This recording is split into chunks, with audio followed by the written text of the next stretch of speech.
நேரத்தில் சமுத்திரம் பின்வாங்கும் சந்தோஷ திருநாளில் நல்லருளை தாரும் ஐயா முருகன் என்று முழங்குது என் மனசு கடலை போல உன் கருணை பெருசு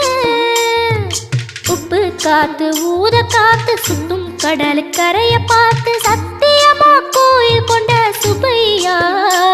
எங்க குப்பத்துக்கு குலவிளக்கு நீ ஐயா திருச்செந்தூர் ஆண்டவனே வேல் முருகா தினம் உனக்கு நன்றி சொல்வோம் மால் மருகா திருவடியில் தவம் இருப்போம் திருமுருகா